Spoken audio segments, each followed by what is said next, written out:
Oke, selamat siang semua. Perkenalkan, nama saya Hadrian Ferdiansa. Di sini saya akan menjelaskan mengenai klasifikasi isu di Twitter dengan menggunakan metode NetBias.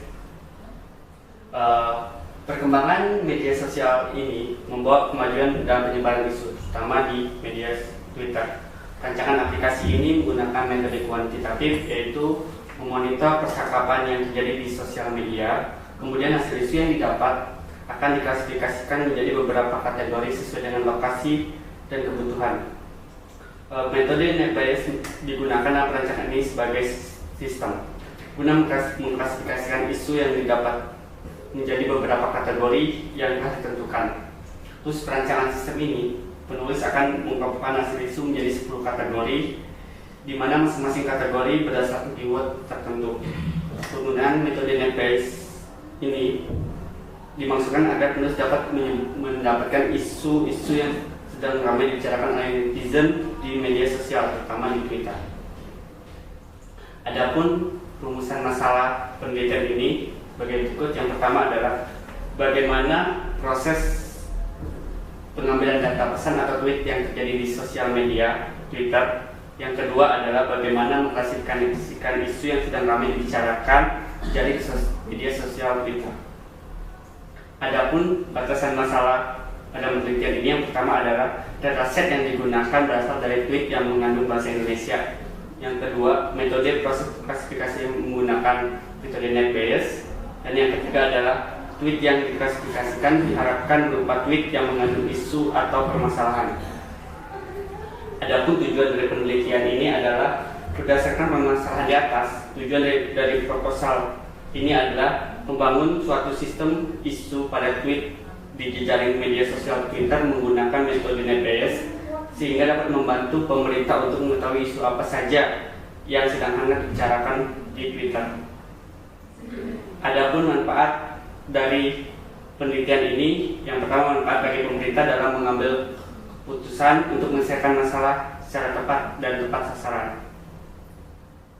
Adapun sistem yang akan dibangun yaitu analisis sentimen atau yang disebut juga opinion mining, adalah bidang studi yang menganalisis pendapat seseorang, mengevaluasi penilaian sikap dan emosi suatu entitas seperti produk, jasa, organisasi, individu, isu-isu, peristiwa, dan topik.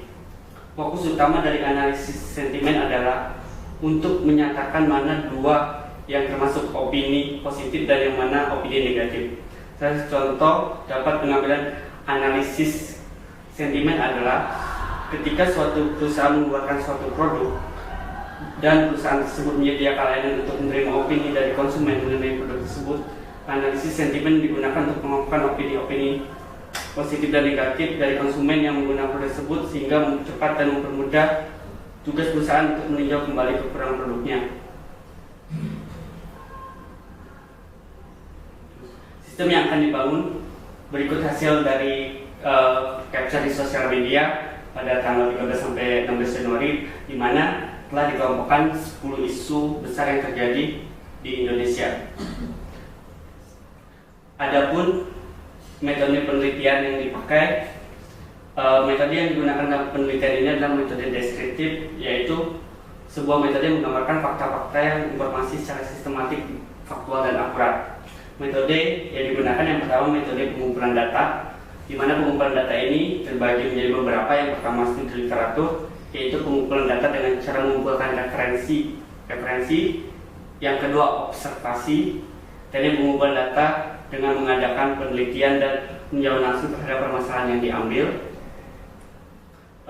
Yang ketiga metode pembangunan sistem klasifikasi isu, di mana di sini ada beberapa tahapan. Yang pertama analisa sumber data, yang kedua adalah data processing, yang ketiga adalah klasifikasi isu, dan empat adalah visualisasi. Analisa sumber data yang digunakan adalah kumpulan tweet bahasa Indonesia yang diambil dari keyword percakapan Twitter yang telah dimonitor. Data tweet diperoleh dengan membuat crawling secara otomatis yang akan mengambil tweet yang mengandung kata-kata seperti banjir, longsor, teroris, ekonomi, dan lain-lain.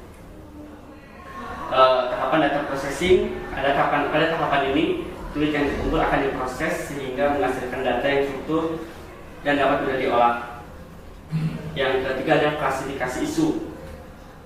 Langkah selanjutnya adalah proses klasifikasi yang akan diproses menggunakan metode NetBayes untuk menentukan kategori isu.